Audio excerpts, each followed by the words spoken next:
Rowdy ಪೆರೇಡ್ನಲ್ಲಿ ರೌಡಿಗಳಿಗೆ ಚಳಿ ಬಿಡಿಸಿದ DYSP. ಅವ್ರನ್ನ ಹೆಂಗ್ ಕರ್ಕೊಂಡು ಹೋಗ್ಬೇಕು ಅಂತ ಹೇಳ್ತೀನಿ. ನಮ್ಮ ಪರ್ಸನಲ್ ಆ ತರ ಕರ್ಕೊಂಡು ಬರೋದು ಬರ್ದಿದ್ದನ್ನ ನೀವೇ ಮನೆ ನುಗ್ಗಿ ಎಳ್ಕೊಂಡು ನಮ್ಮ ಮುಂದೆ ಪ್ರೊಡ್ಯೂಸ್ ಮಾಡೋದು. ರೌಡಿ ಚಟುವಟಿಕೆಗಳಲ್ಲಿ ಭಾಗಿಯಾಗಿದ್ದವರಿಗೆ ಖಡಕ್ ವಾರ್ನಿಂಗ್. ಯಾರಿಗೆ ಕೇಸ್ ಇಲ್ವೋ 10 ವರ್ಷದಿಂದ ಯಾವುದೇ ಕೇಸ್ ಇಲ್ಲ, ಒಳ್ಳೆ ನಡತೆಯಿಂದ ಯಾರಿದ್ದೀರಿ ಅಂತವ್ರಿಗೆ ನಾವು ಮೇಲಧಿಕಾರಿಗಳ ಅನುಮತಿ ಕೊಡೋದು ಅದನ್ನ ಕ್ಲೋಸ್ ಮಾಡಲಿಕ್ಕೆ ಒಂದು ಪ್ರಯತ್ನ ಮಾಡ್ತೀವಿ. ನೀವು ಕೇಸ್ ಕ್ಲೋಸ್ ಆಗಿರೋ ಬಗ್ಗೆ ಎಲ್ಲ ದಾಖಲೆಗಳನ್ನ ನಿಮ್ಮ SHO ಯಾವ ಪೊಲೀಸ್ ಸ್ಟೇಷನ್ ಇದೆ ಆ ಪೊಲೀಸ್ ಸ್ಟೇಷನ್ಗೆ ನೀವು ಹಾಜರುಪಡಿಸಿ.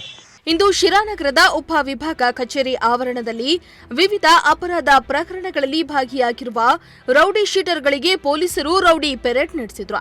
ಈ ವೇಳೆ ವಿವಿಧ ಪೊಲೀಸ್ ಠಾಣೆಗಳಲ್ಲಿರುವ ಸುಮಾರು 124 ರೌಡಿಗಳ ಪೆರೇಡ್ ನಡೆಸಿ ರೌಡಿ ಚಟುವಟಿಕೆಗಳಲ್ಲಿ ಭಾಗಿಯಾಗಿರುವವರಿಗೆ ಪೊಲೀಸರು ಖಡಕ್ ಸೂಚನೆಯನ್ನ ನೀಡಿದ್ರು. ಇದೇ ವೇಳೆ ರೌಡಿ ಪೆರೇಡ್ನಲ್ಲಿ ಡಿವೈಎಸ್ಪಿ ಬಿಕೆ ಶೇಖರ್ ಮಾತನಾಡಿ, ಬೇರೆ ಬೇರೆ ಕಾರಣಗಳಿಂದ ಕೆಲವರ ಹೆಸರು ರೌಡಿ ಶೀಟರ್ ಲಿಸ್ಟ್ನಲ್ಲಿ ಸೇರ್ತಾ ಇದೆ. ಅಂತಹವರು ಉತ್ತಮ ನಡತೆಯಿಂದ ಚಾರಿತ್ರ್ಯವಂತರಾಗಿ ಬದುಕಲು ಅವಕಾಶವಿದೆ. ಅಪರಾಧಿಕ ಕೃತ್ಯಗಳಲ್ಲಿ ಭಾಗವಹಿಸಿದ್ರೆ ನಿಮಗಷ್ಟೇ ಅಲ್ಲ, ನಿಮ್ಮ ಕುಟುಂಬ ವರ್ಗದವರಿಗೂ ಸಮಸ್ಯೆಯಾಗುತ್ತೆ ಎಂದು ಕಿವಿ ಮಾತನ್ನ ಹೇಳಿದ್ರು.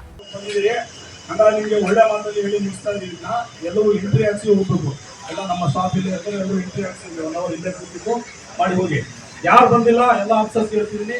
ಅವ್ರನ್ನ ಹೆಂಗ್ ಕರ್ಕೊಂಡು ಹೋಗ್ಬೇಕು ಅಂತ ಹೇಳ್ತೀನಿ. ನಮ್ಮ ಪರ್ಸನಲ್ ಆ ತರ ಕರ್ಕೊಂಡು ಬರೋದು ಬರ್ದಿದ್ದನ್ನ ನೀವೇ ಮನೆ ನುಗ್ಗಿ ಎಳ್ಕೊಂಡು ನಮ್ಮ ಮುಂದೆ ಪ್ರೊಡ್ಯೂಸ್ ಮಾಡೋದು. ಅವ್ರ ರೌಡಿಗಳಿಗೆ ಯಾವುದೇ ರೀತಿ ಅವ್ರಿಗೆ ವಿನಾಯಿತಿ ಇಲ್ಲ, ಯಾವುದೇ ವಿನಾಯಿತಿ ಇಲ್ಲ, ನೀವು ಕರ್ಕೊಂಡು ಮಾಡೋದು. ಬೇರೆ ಏನಾದ್ರು ರೀತಿ ಹೇಳೋದು, 10 ವರ್ಷ ತುಂಬಿರ್ಬೇಕು, ಯಾವುದೇ ಕೇಸ್ ಇರಬಾರ್ದು, 10 ವರ್ಷದಲ್ಲಿ ಏನು ಮಾಡಿರಬಾರ್ದು, ಯಾವುದೇ ಕೇಸ್ಗಳನ್ನ ಮಾಡಿರಬಾರ್ದು. ಮತ್ತೆ ಅಷ್ಟು ಒರಿಜಿನಲ್ ಕೇಸ್ ಏನಿತ್ತು ಆ ಕೇಸ್ ಕ್ಲೋಸ್ ಆಗಿರ್ಬೇಕು. ಅಂಥವ್ರು ಕ್ಲೋಸ್ಗೆ ಕನ್ಸಿಡರೇಷನ್ ಮಾಡ್ತೀವಿ. SP ಸಾಹೇಬ್ ಹೇಳಿದ್ದಾರೆ, ಅದು ಕನ್ಸಿಡರೇಷನ್ ಮಾಡ್ತೀವಿ. ಓನ್ಲಿ ಥಿಂಗ್ ನೀವು ಏನು ಕೇಸ್ ಕ್ಲೋಸ್ ಆಗಿದೆ ಅದು ಆಗ ಕೊಡಬೇಕು. ಅದಾಯ್ತಾ?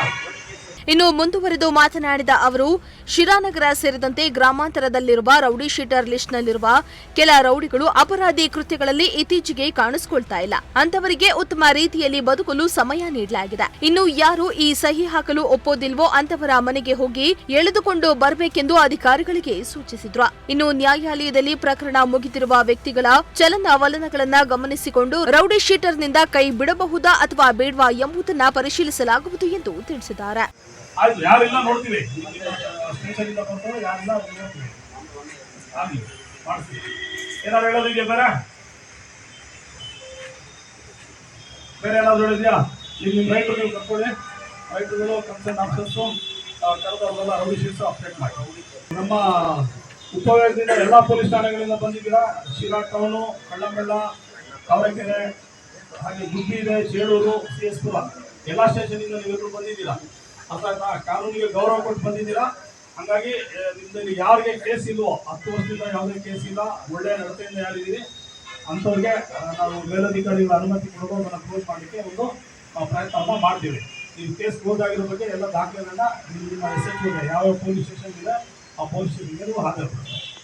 ನ್ಯಾಯಾಲಯದ ಆದೇಶ ಆಗಿರಬೇಕು. ಕೇಸ್ ಕ್ಲೋಸ್ ಆಗಿರೋ ಬಗ್ಗೆ ಕೋರ್ಟು ಆರ್ಡರ್ ಇರ್ತದಲ್ಲ, ಡಿಸ್ಪೋಸಲ್ ಆಗಿರೋ ಬಗ್ಗೆ ಆರ್ಡರ್ ಇರ್ತದಲ್ಲ, ಆ ಆರ್ಡರ್ನ ನೀವು ತಂದು ಕೊಡಬೇಕು. ಅದು ಮತ್ತಷ್ಟು ಅದರಲ್ಲಿ ಯಾವುದೇ ವಿನಾಯಿತಿ ಇಲ್ಲ. ಆಗ್ಬೋದಾ? ಯಾರು ಇವತ್ತಿನ ಪೆರೇಡ್ಗೆ ಬಂದಿಲ್ಲ, ಇವತ್ತಿನ ಸಭೆಗೆ ಯಾರು ಬಂದಿಲ್ಲ, ಅವ್ರನ್ನ ನಮ್ಮವರೇ ಹೋಗ್ತಾರೆ, ಮನೆಯಿಂದ ಅವ್ರನ್ನ ಕರ್ಕೊಂಡು ಬರ್ತಾರೆ. ಎಲ್ಲ ಗೌರವಗಳಿಂದ ಕರ್ಕೊಂಡ್ಬಂದು ಅವ್ರಿಗೆ ಏನು ಮಾಡಬೇಕು ಅದನ್ನು ಮಾಡ್ತೀವಿ. ಮತ್ತು ಯಾರ್ಯಾರಿಗೆ ಒಂಟೇನಿದೆ, ತಹಶೀಲ್ದಾರ್ ಆಫೀಸ್ಗೆ ಹೋಗಿದ್ದೀರಾ, ಅವ್ರು ಹೋಗ್ಬಿಟ್ಟು ಸೈನ್ ಹಾಕಿಲ್ಲ, ಸೈನ್ ಹಾಕಬೇಕು, ಅದು ಬಾಂಡ್ ಔಟ್ ಮಾಡಬೇಕು.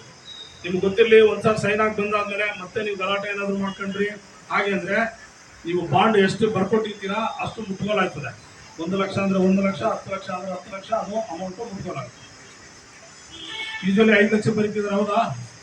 ಶಿರಾ ತಾಲೂಕು 5 ಲಕ್ಷ ಬರೀತಿದ್ದಾರೆ, ಅಷ್ಟು ದುಡ್ಡು ಕಟ್ಟಬೇಕಾಗುತ್ತೆ. ಶ್ರೀಮಂತ ಪ್ರಜಾಶಕ್ತಿ ಟಿವಿ, ಶಿರಾ.